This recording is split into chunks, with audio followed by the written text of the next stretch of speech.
name is Christina Farley, and I'm the author of the Gilded series and upcoming Princess in the Page. Today I want to talk to you about some revision tips and how to look at your manuscript in a whole new way. The first thing I want to talk to you about is looking at the manuscript from your reader's point of view.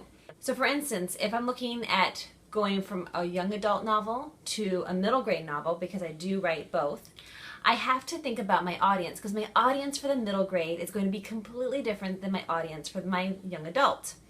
So for instance, when I'm looking at my Princess in the Page, I need to make sure that it's action-packed and it's really going to engage the reader.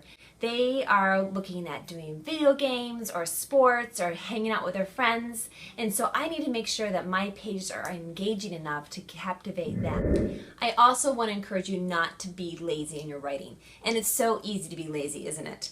Like, you've written a scene, you think this is going to be the best way, you know, it works, I'm not going to worry about it, but you really need to challenge yourself as you're going through your revision and looking at those chapters. Is this the best way? Is this the most effective way to show the conflict of the story or the internal conflict of the story? The next thing we need to think about is the structure of the story.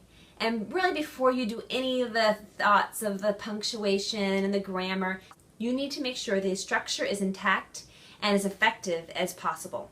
And one of the ways that really helps me to do this is my plotting chart. Now, you may have watched my video on how to make a plotting chart, and you may have seen some of my videos making them.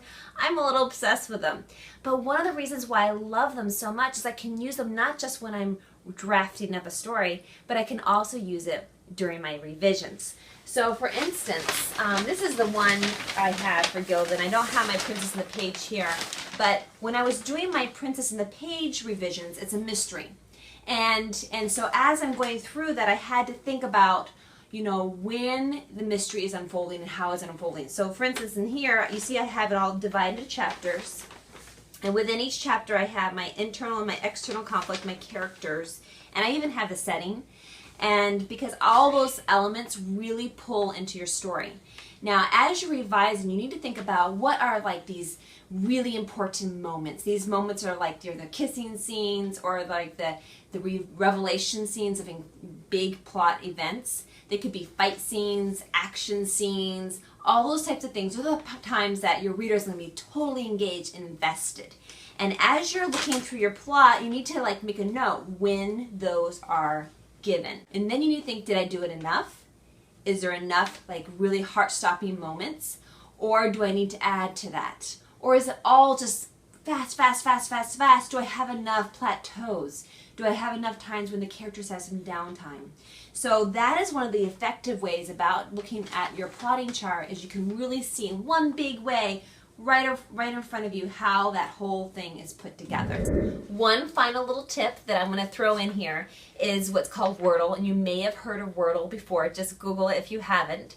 And all you have to do is you have to copy paste your text into this program, and you push go, and then it spits out this beautiful image that creates a concept of your story. So I did this for my latest story, and as I'm looking at this, I can use this document for a lot of different things. First of all, it's cool, right? I love to see my story in words and the size of the words. So the bigger the word is, the more you use the word.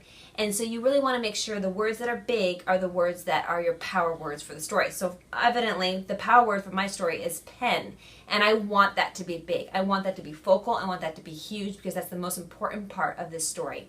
But I also want to look and think, you know what, there's some words that are pretty big that maybe shouldn't be so big, like floor. Like, that's not important and it's huge. So maybe I use floor too often, and maybe I need to think of other ways to say floor or reword those sentences. I have just, also really big.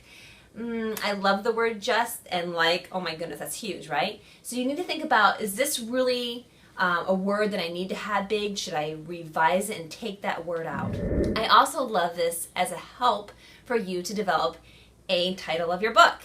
You know, you can look at this and think, oh, I don't know what my book title should be, but then you see this and you see the themes that kind of come out, and you think, well, what if I put this word and this word together? What if I make a phrase from these words? Or, you know, it just really spurs that creativity that can help you develop a title for your story.